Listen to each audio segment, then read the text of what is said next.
Support comes from the Missouri Forest Products Association, saluting Earth Day on April 22nd with an ongoing commitment to help offset carbon emissions with sustainable harvesting of Missouri forests. Details at choosewood.com. Welcome to St. Louis on the Air. I'm Sarah Fenske. After 100 years of serving immigrants and refugees in the St. Louis area, this March, the International Institute began something new. It started serving lunch. Every Wednesday, a different cook takes over the kitchen at the Institute's headquarters in Tower Grove East.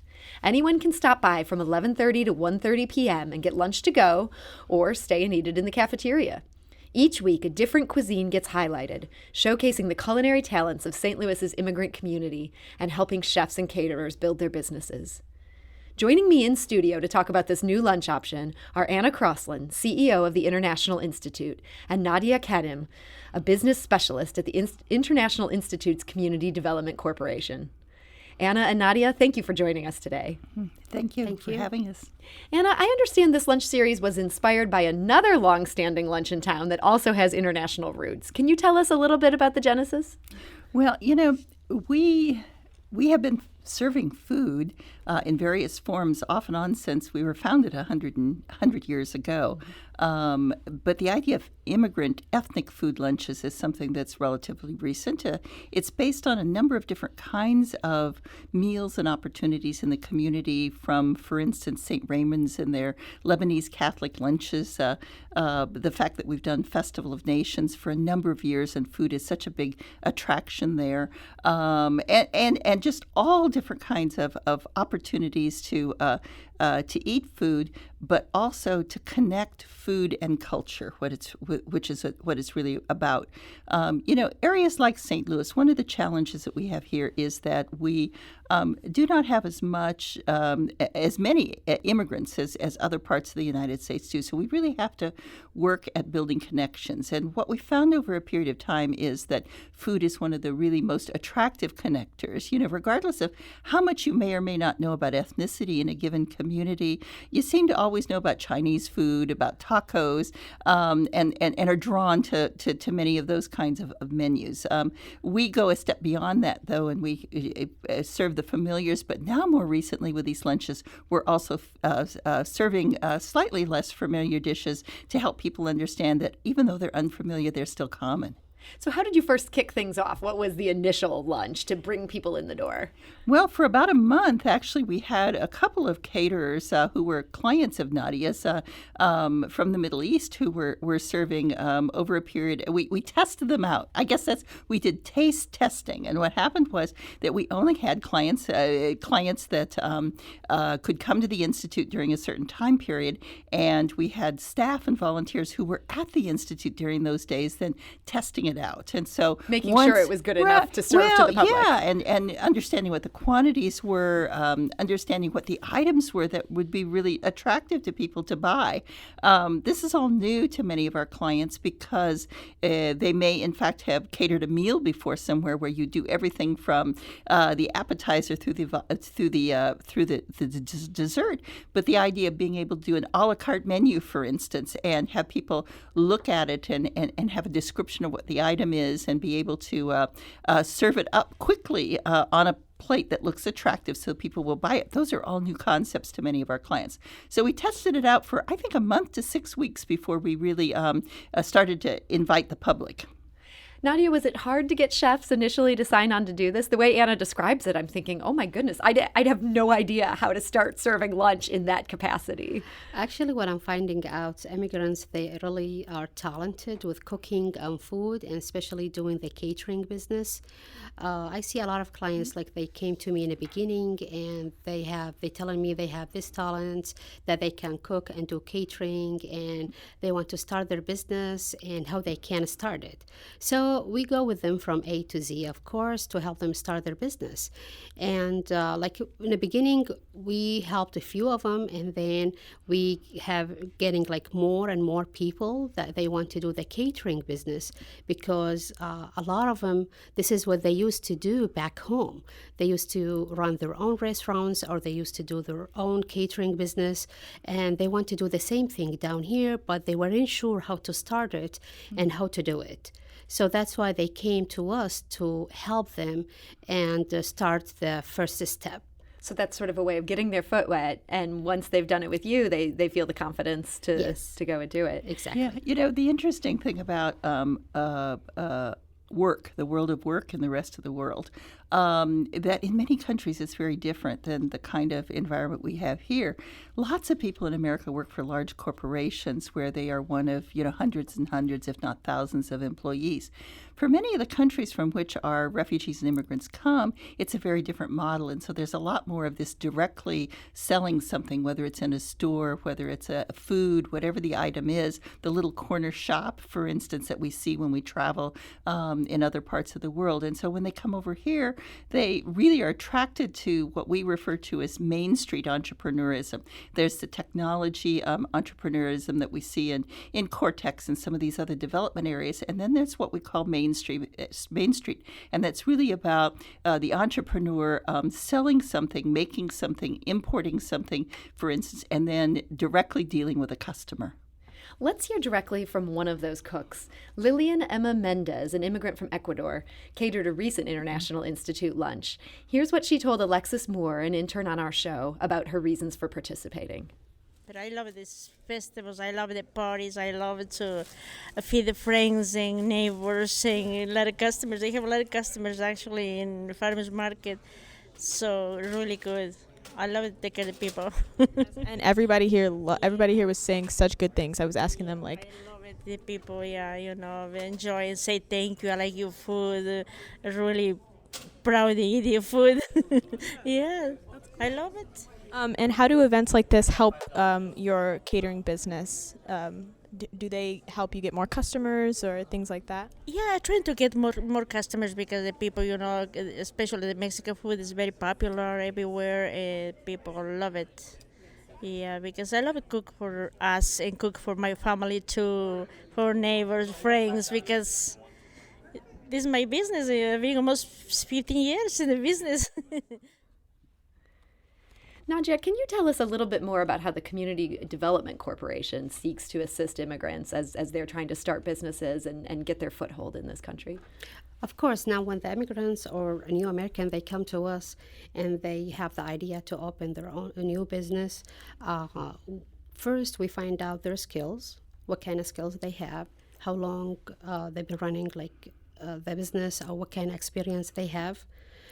We start with them. The next step is giving them education classes, like business management education classes. We sit with them one-on-one, and we help them to do the business plan. We help them to do the cash flow, and then we refer them to LSEM to get all the legal documents that they needed to start their businesses. And sometimes also we help them to find the location where they want to start their business, if they want the physical location. Or refer them, if they do the catering business, we refer them to commercial kitchens where they can cook their food. So this is sort of one-stop shopping if you're looking to start a business but aren't really ready to dive all in. Well, and one of the things that we can do is we can help people who might have language and cultural barriers that limit their ability to simply go to a small business development center somewhere else in the community. So they can come to the Institute, and either through somebody who speaks their language within the development program itself, or through accessing our interpreter pool, for instance, we can actually help them, number one, to better envision what they want to be able to do, but then we can more thoroughly teach them the aspects of being an entrepreneur. In this country, small business development is a really risky business, a really risky model, and if you were to look at loans through the Small Business Administration or a place like that, what you find is that more than half of those businesses fail because you give them the loan and you send them off and they flounder at that point. They have nobody to be able to assist them.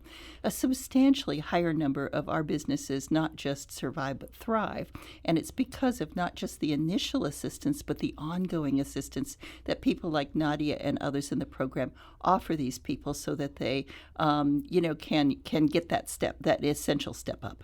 Can either of you tell me about a specific success story that you've had through that development corporation, a business that is doing well today? Well, I think one of them is Ala Al-Dari, who Sham Bakery.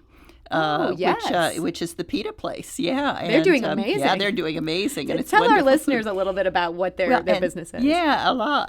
In fact, was on the show maybe a couple years ago with us talking about entrepreneurship, and he's a Syrian who arrived here in 2012, I believe it was, and so he started this business around, I'd say 2015. He's probably been in business about 5 years, and he used his grandmother, I believe it is, as a recipe for pita, and he began to produce. He has a factory now, and his whole family works at it, and others over on Manchester in the Maplewood area. But he now produces something like 5,000 packages of pita bread a week that you can buy at the local Dierbergs and other outlets like that. And so he has become someone that not just produces on a one-to-one basis for buffets like we are operating, but he is in the mainstream in terms of wholesaling to grocery operations, etc. And it's wonderful. The taste of it is wonderful. Whenever we have an event at the Institute, he shows up with bags of pita. It's wonderful. It really is good pita. Yes, it is. It's so tasty. Alexis Moore, who again is an intern on our show, she spoke with Christina Jelfs, a senior manager at the International Institute, about how the lunches can serve even bigger goals than just feeding people. Let's have a listen to that. I think food is one thing that gets us all together. So it's a nice positive thing so people come together and you leave happy because you have good food and you get people talking. So it's kind of to give people a good feeling about all the different cultures and what we have in common too. We're talking today with Anna Crosslin, the CEO of the International Institute, and Nadya Kanim, a business specialist at the Institute, about the lunch series that the Institute is now hosting on Wednesdays. Anna, there's been a strong anti-immigration sentiment in some parts of the country these days. I saw an interview you did a few years ago where you reminded us that prejudice against newcomers in the United States is nothing new. Can you speak to that a little bit? Yeah, it's not new. I mean, if you were to look back at the history of the Institute, you would find that there were quote-unquote race riots between the Germans and the Irish immigrants that came in the 1840s and 50s.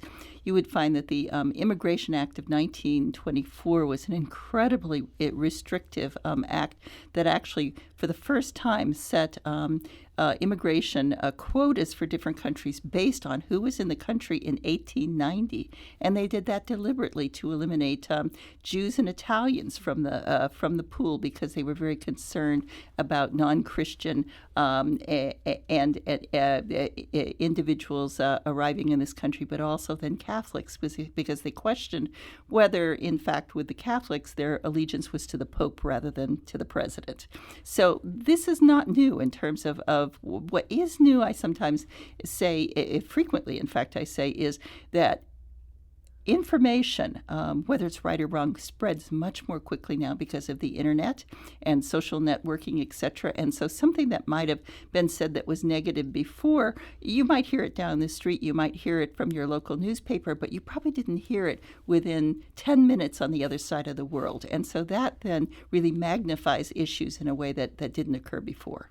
Do you see an event like this helping to combat that, or can it have a pushback on that spread of information and misinformation? Yeah, because as Christina, as Nadia, as we have said, it's really about finding commonalities between individuals. There's a lot of fear in America right now that the immigrants that are coming are just too different. Well, the reality is every population has felt that about new immigrant populations. They thought they weren't white. They thought they were too different.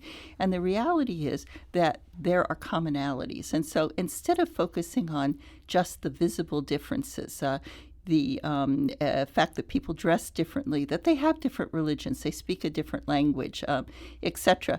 Instead, we have to look more at what the shared values and behaviors are, the commonalities that are between many cultures. And so what are some of those commonalities? Well, regardless of who you are and from where you come, you love your family.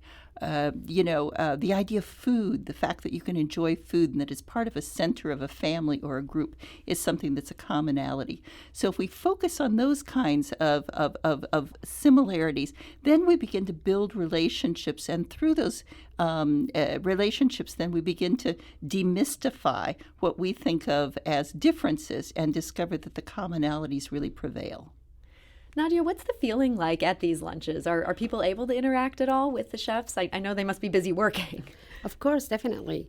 Especially like 2 weeks ago, we had an Iraqi food, and we have some soldiers came over, and they were like chatting with each other. Some of those soldiers that were in Iraq before, and they came to taste the Iraqi food because they missed it. They say they used to eat it over there, and they missed it now. And I remember they tried the okra with rice, and they really liked it. It's really good to see this interaction between the community and the chefs. You yourself are from Iraq. That must have been a heartwarming moment to Yes. see these two potential adversaries coming together over a meal. Yes. I'm originally from Iraq, and I came to St. Louis like about 21 years ago. And it's really good to see people. They like the Iraqi food, and they come, they want to try it, and they like it. Two guests at a recent lunch, Karina Aquino and Paula Vickers, spoke to Alexis Moore about what brought them to the event. Let's have a listen. So I follow the International Institute on Facebook, and I knew, and I've done these more than once, so I was like, oh, it's Wednesday. So I wake up, and I'm like, ooh, it's Wednesday. I'm like, what's for lunch? And I was like, ooh, Mexican food. So I was like, Paula, Mexican food. Yeah, I came to one other one when they were doing the Egyptian food, and that was my first time coming to one, and it was really good. And I like trying new things, so I was definitely happy to come down. And it worked because we were working in the area today, so it's a lot closer. It was a good lunch break. Going from food here to table scraps, your colleague Christina Jelfs noted that last week's event was the first to have 100% of the trash composted and to have a recycling program in the works. Can you tell me a little bit about the Institute's green initiatives? Well, we have started green initiatives in a really big way. A number of years ago, having to do with Festival of Nations, where we literally collect tons of materials to recycle. But only recently have we begun to really focus on it more at the International Institute. These lunches have been the impetus for part of it. And so our first stage now is composting. And so that's what we've started then as of last week, is that we now have a composting project. And in the after Festival of Nations this year, then we're also going to move into other pieces, other parts of recycling. But, you know, this is creating a lot more potential trash that we want to be able to turn into an opportunity at the Institute. And it's a great way to educate our clients also. It's a firsthand view of not just the eating experience of our clients and, in fact, our caterers, but it's also a way to be able to save the earth while we're at it. If people want to stop by for a visit, what do they need to do? Can they just show up? Do they have to get tickets? They just need to show up and get in line. And what kind of price point are we talking? No more than $10 for a plate. So it's a deal. Yes. It's a good deal. And the only warning that I ever give my friends when I tell them to show up is, while we say 11:30 to 1 in terms of the meal, the closer you can get to 11:30, the more opportunity there is, or the more we can guarantee that the full menu will be there, because they frequently sell out. And they don't want to have more waste. No. And so, you know, they kind of know what is going to sell every week. And so sometimes they get surprised if the crowd is bigger than usual. We had one man, I remember one day, he drove from West County and he came rushing in at 20 to 1 and said, I'm here for the lunch. And we had to say, I'm so sorry, they have just closed down because they've sold out. And he said, no. Oh my goodness. And so, you know, it's about come, but come early. That is a good warning for everyone. Anna, you also mentioned the Festival of Nations. That is coming up so soon. Can you, for the people who live underneath a rock and don't know what I'm talking about, can you tell our listeners a little bit about this event? Festival of Nations, which is in its 19th year, will happen in Tower Grove Park the 24th and 25th of August. And we regularly draw more than 100,000 people. And if you love ethnic food, this is the place to come to get it. More than 40 food booths, gifts, 3 stages of entertainment, and there's no entry fee. And so it's really a wonderful opportunity to really, in a short period of time, to really explore what International St. Louis is all about. This year, for those who have come before this year, just a quick word of warning, which is that we have moved the festival slightly. And so it is still in Tower Grove Park, but it's now closer to the center of the park near the Piper Palm House.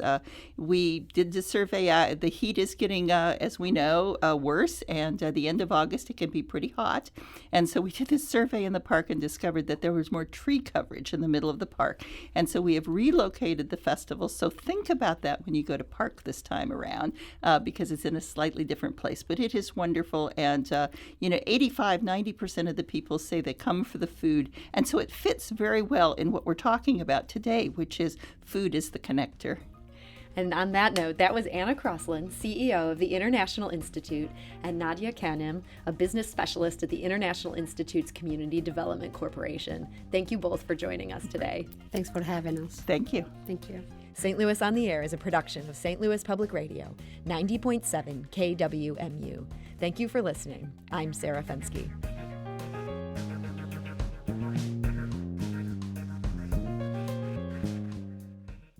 Support comes from the Missouri Forest Products Association, saluting Earth Day on April 22nd with an ongoing commitment to help offset carbon emissions with sustainable harvesting of Missouri forests.